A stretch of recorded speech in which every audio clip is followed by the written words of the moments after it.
So some of you might remember Dan from a few weeks ago where we went to a pub and explained how it worked.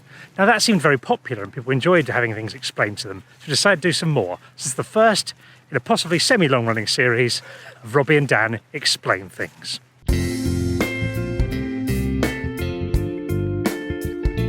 Today we're explaining going for country walks. So Dan, what makes a good country walk? Well, for a couple of alpha males like us out for a country walk, we might do a bit of hunting. Shoot a couple of deers, that kind of thing. But just today, we're just out for, you just want something peaceful. Not too many other people, I think, is quite important. You don't want to be walking somewhere with lots of other people walking. Yeah, it's got a bit of nice. solitude. It's quite nice here because I can't really see anyone. Just going up to a bridge now, which is an excellent opportunity for myself and Dan to play Poohsticks. No country walk is complete without a game of Poohsticks. Let's find some sticks. Yep.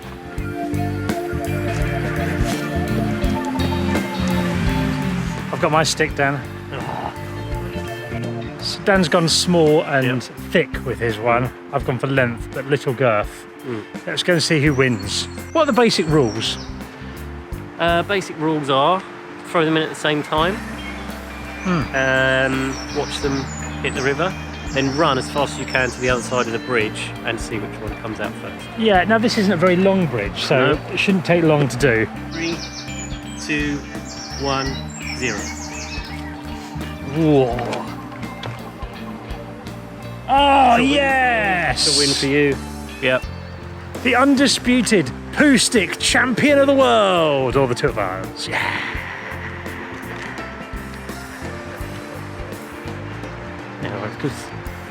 So one of the nice things about a country walk is you get to see lots of different wildlife.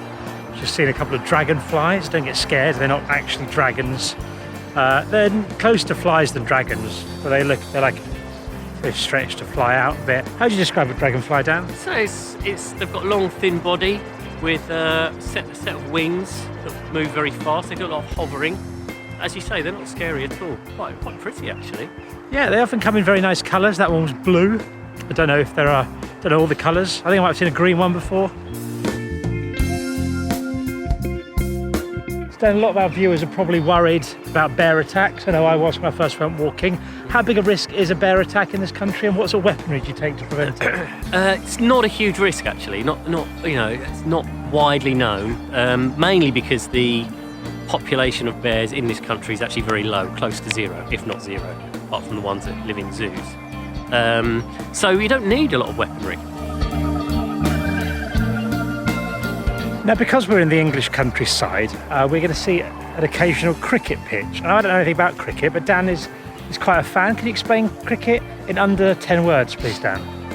Ball, hit, bat, or stumps, score runs, or get out. It's absolutely brilliant. Didn't have any warning of that. Yeah. That's really good. Yeah, I'm quite pleased with that. This is a gate.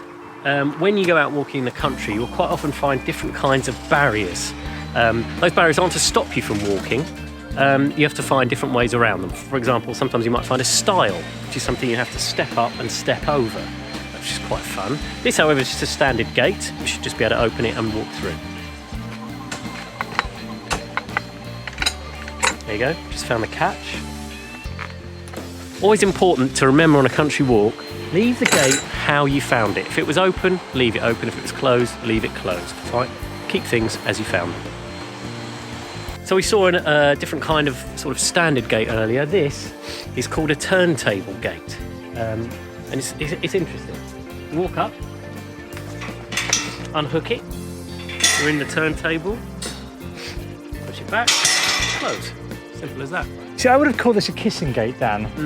But I don't know if it is. I think a kissing gate is one where you go in and then out the other side like that. Right. Did you make up the name turntable gate? Well, turntable gate is a technical term. I use that as a technical term. There are layman's terms for it. Does anyone else use that term? Yeah. We're now walking across some kind of farmer's field. That's some kind of crop growing. I don't know what the crop is. Dan, do you know? Don't make anything up. Yeah, these are potatoes. No, they're definitely not. There's literally the only thing people on my channel have learned is what potato leaves look like. 90% of my content is just potato plants. So you've really picked the wrong thing to lie about there. Now the best part of a country walk isn't the walk itself. It's when you pause partway through the walk to enjoy a pint of beer at a pub. Country walking really is just an over-glamorised, acceptable form of pub crawl. So we've got our pints of beer and we're in the beer garden of the Fighting Cocks pub. Dan, how are you finding it? This is your first trip here. It's lovely. I mean, beautiful big gardens here. I've got a pint of exclusive to the pub, the Cock-a-Doodle Brew. We've reached the apex of our walk now. We're doing rather than going a long circular walk, we're basically doing a there and back walk here with a slight variation occasionally. So we're going to have a pint here and we're going to return back to the village in which I live.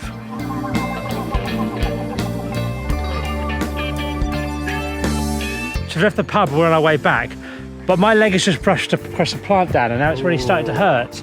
Am I going to die? What's happening? Well, I imagine what happened there is that you came into contact with a stinging nettle. It did sting, yeah. Yeah, it's one of the real hazards of any country walk. Should I call 999? It's extreme. You don't need to call 999. See here today I'm wearing denim. It can't get through denim. It cannot get through it. Absolutely right, I have bare legs. Stuff this. So that'd be bare it. legs, yeah. Will it ever go away or will this hurt forever? It will hurt for at least 3 or 4 minutes.